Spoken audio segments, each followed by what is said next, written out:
Son zamanlar ailə quruluşunda dəyişikliklər baş verir. Nəticədə onlar kiçilməyə, ana, ata və uşaqlardan ibarət kiçik nuklear ailələrə çevrilməyə başlayıb. Müasir əhalinin ailəyə olan tələbatı azalıb və bu dəyişiklik ailəyə müsbət xüsusiyyətlərlə yanaşı mənfi xüsusiyyətlər də gətirib. Bunun qarşısını almaq üçün isə dövlət tərəfindən bir sıra addımlar atılır.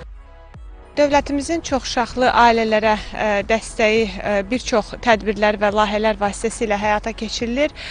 Bunlara misal olaraq biz sosial müavinatları nəzərdə keçirdə bilərik. Daha sonra güzəştli ipoteka mənzillərinin alışı burada xüsusilə vurğulanmalıdır.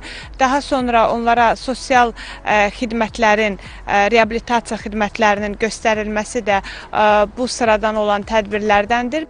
Bugün dünyada gedən proseslər inteqrasiya, digər sahələrdə olduğu kimi ailə məsələlərində də öz təsirini göstərir. Hazırda Avropaya inteqrasiya nəticəsində yaranan məsələlərdən biri də məhz nuklear ailələrin sayının artmasıdır. Bu da istər-istəməz ölkəmizə də sirayət edir.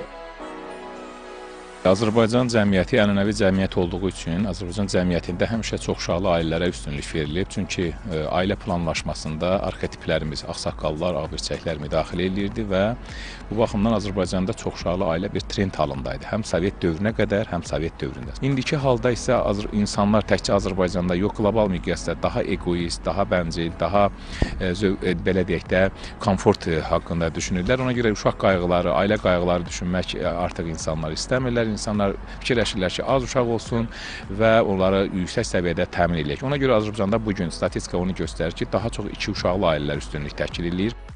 Təbii ki, geniş ailədən uzaqlaşmaq təkcə sosioloji problemlərdən irəli gəlmir. Həmçinin bəzi cütlüklər şuur altında yaranan qorxu səbəbindən çoxuşaqlı ailəyə sahib olmaq fikrindən daşınırlar. Evladı dünyaya gətiriləndən sonra onun məsuliyyəti var və o məsuliyyətdən qaçmadır. Çünki bir uşağın problemi özümüz bilirik ki, bir tərəflidir, amma artıq ailədə uşaq artırsa, bununla məşğul olmaq var. Onların istər dərs prosesidir, onların hər tərəfli ümumiyyətlə onların tərbiyəsidir. Bir sözlə də cəmiyyətə sağlam bir evladın təqdim edilməsidir. Və bu sağlam evladın psixoloji cəhətdən, psixi cəhətdən sağlam olan hər tərəfli bir evladı yetişdirə biləcəkmi, verə biləcəkmi? Və valideynlər bəzən bu məsuliyyətdən qaçırlar və yaxud da ki, narahat olurlar ki, bunu edə biləcəklərmi? Çünki ailələrimizin çoxu işləyir, yəni həm işlə, həm ailə ilə evdən bunları çatdıra biləcəklərmi? Nə dərəcədə onlara baxa biləcəklər? Azalan uşaq sayı ölkədə əhali sayına da mənfi təsir edir. Belə ki, cəmiyyətin sağlam inkişafı və gələcəyin təminatı üçün nəsil yenilənməsi vacibdir. Yeni doğulan uşaqların, gənclərin və yaşlı nəslin sayı arasında isə balans qorunmalıdır. Saladin Pirmuradova, Emin Tağıyev, Telesəhər.